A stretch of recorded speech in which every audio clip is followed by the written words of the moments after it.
Bienvenue au cours numéro 7 sur les séquences et les séries.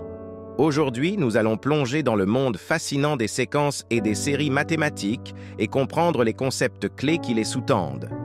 Commençons par les définitions de séquences et de séries. Une séquence est une liste ordonnée d'éléments, généralement des nombres, qui suivent un certain motif ou une certaine règle. Par exemple, la séquence I, 1, 2, 3, 4, 5. I, où chaque terme est simplement le suivant augmenté de 1. Une série, quant à elle, est la somme des termes d'une séquence. Par exemple, la série A1 plus 2 plus 3 plus 4 plus 5 plus J. Ensuite, parlons des types de séquences. Il existe différents types de séquences, une constante fixe. Par exemple, la séquence A est 2, 6, 18, 54, 162, J, où chaque terme est multiplié par 3. Passons maintenant aux sommes partielles et à la somme infinie. Les sommes partielles d'une série sont les sommes des premiers ONV termes de la série.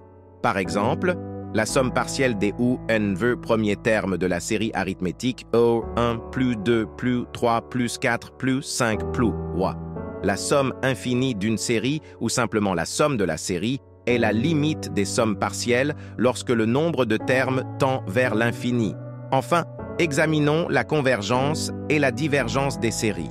Une série converge si sa somme a une valeur finie lorsque le nombre de termes tend vers l'infini. Autrement dit, la somme des termes de la série se rapproche d'une certaine valeur lorsque le nombre de termes devient très grand. En revanche, une série diverge si sa somme tend vers l'infini lorsque le nombre de termes tend vers l'infini ou si elle n'a pas de somme finie. C'est tout pour ce cours sur les séquences et les séries. Assurez-vous de bien comprendre ces concepts fondamentaux, car ils sont largement utilisés dans divers domaines des mathématiques et des sciences.